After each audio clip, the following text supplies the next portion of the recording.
for once, and haven't done a video in like going on a month now. So I figured I'd go ahead and do one, and about a week or so ago I posted on my Facebook page that asking basically what I should do next to review a cool shit on Netflix, and most of the people told me to do a porn. I mean, would you guys watch a porn with me in it, or like, do I have to be in it, or do I have to just make it, or do I star in it, or what kind of porn? Anything specific? I don't know. I'm not gonna do porn.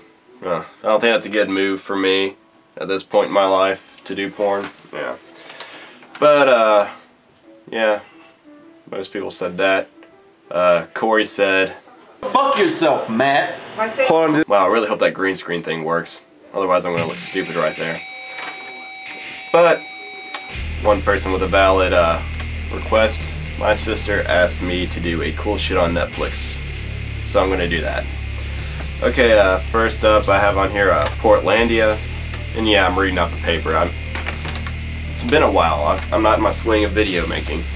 But first we have Portlandia. It's a sketch comedy show by Fred Armisen. He's an SNL guy, the guy with the glasses, and it's basically just a sketch comedy making fun of hipsters that live in Portland. There's only about 6 episodes on Netflix, but they're all fairly funny, pretty good. They got some special guest appearances on the first episode.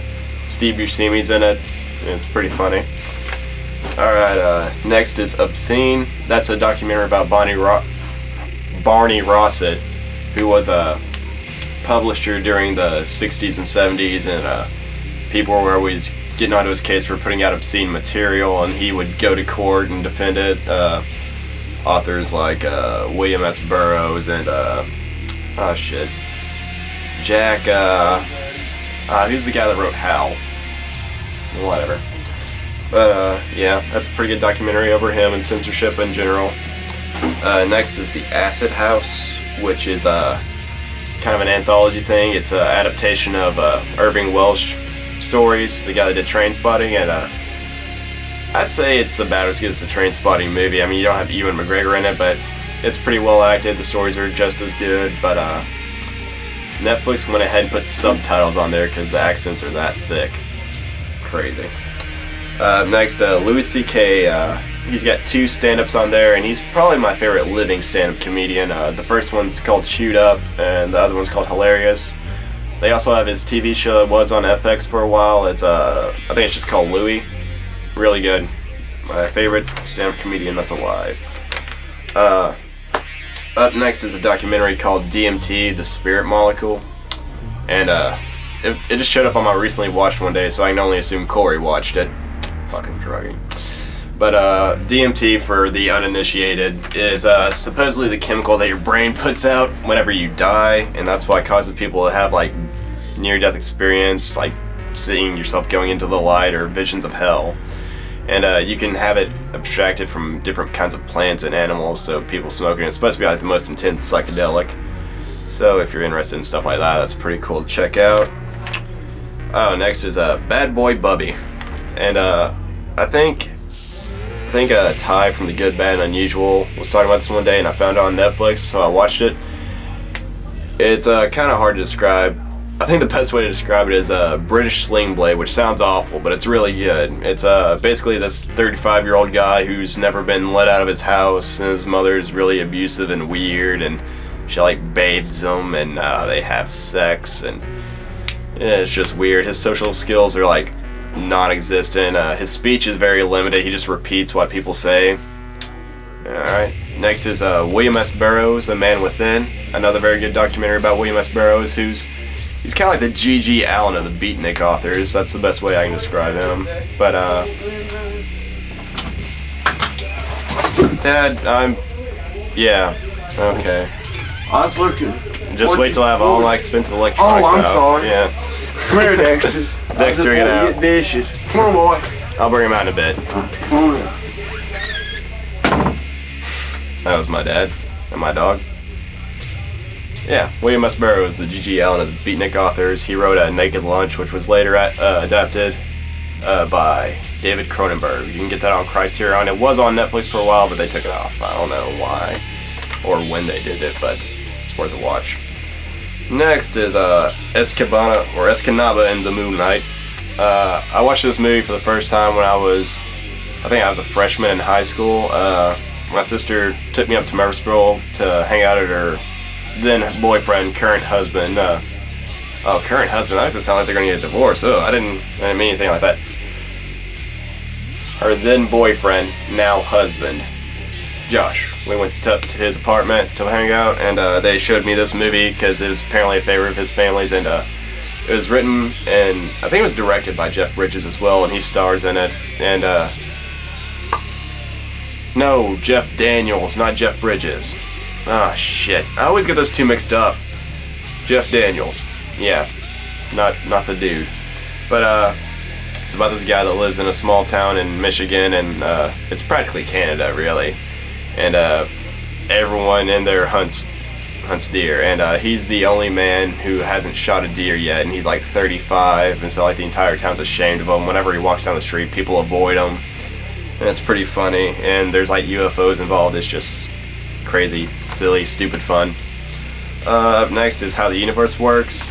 It's a Discovery Show channel. If you're into stuff like that, the origins of the universe and the secrets of the universe, that's really cool to watch. I really enjoyed it. There's also Into the Universe with Stephen Hawking. That's a really good series. That's only about 3 episodes, but they're really in depth. Really cool graphics too. Up next is Animal Room. That stars Neil Patrick Harris and Matthew Illard. It's a pretty good 90s white kids doing bad shit type movie. Basically, it's about this school, and they just put all the bad kids in this room in the basement to teach them, just to keep them away from the normal students that have like police guards there. And Neil Patrick Harris's character gets stuck there because they caught him doing drugs, and so he's getting fucked with by the really bad kids, a.k.a. Matthew Illard, who's awesome and everything, except for Scooby-Doo. Alright. Next is Zenith, which is a kind of dystopian future sci-fi movie. It's really cool. It's directed by Anonymous, which I don't think that has any association with the actual group Anonymous. I think it might have been, maybe they were trying to do the whole Dogma 95 thing by not crediting the director, but this movie totally doesn't follow Dogma 95. Anyway, it takes place in the future, and humans have been genetically altered to not feel pain and to be content all the time. And so, like, you know, rebellious teens will take expired drugs to feel pain because that's the strongest sensation. So I thought that concept was pretty neat, but it goes deeper into that, like by being content that and you know, not wanting anything, the English language has been dumbed down to simple phrases, so no one uses big words except for the main character. He like makes videotapes of him saying these words and defining them so he never forgets them. He does that every day. But it's a really cool movie. Alright, next is The Last Circus. That's a Spanish film about clowns. Really well done, really beautifully shot. I'm not going to get too far into the plot because I'm already on, going on 9 minutes now. Okay, Chillerama. It's a really funny horror anthology. You've probably already heard about it, but it's on Netflix if you haven't seen it yet. It's got Adam Green, the guy that did Hatchet, and 2 other directors, and they just do these silly horror comedies. The Diary of Anne Frankenstein, Wadzilla, and I Was a Teenage Werebear. All really funny. And the Frame story is really funny too. Up next is, I just have John Waters written down here. There's a couple John Waters movies, but the thing I was talking about was his spoken word act. It was called John Waters' Filthy World. And there's really not much of a difference between spoken word and stand-up. So it's pretty much John Waters doing stand-up, and it's hilarious. Very insightful to how he is and how he made his movies. And last on here I have Dennis Leary and Friends. This was a benefit stand-up thing they did for his firefighter foundation. And it's Dennis Leary and 2 cast members from Rescue Me. The guys that play Uncle Teddy and the younger fire chief guy. I forget his name. And then you got Whitney Cummings. I don't really like her. Aren't many female comedians I do like though. But yeah, that's it for my cool shit on Netflix thing. Yep. I hope this green screen thing worked out, because otherwise I'm going to look fucking retarded just sitting here with a green poster board behind me.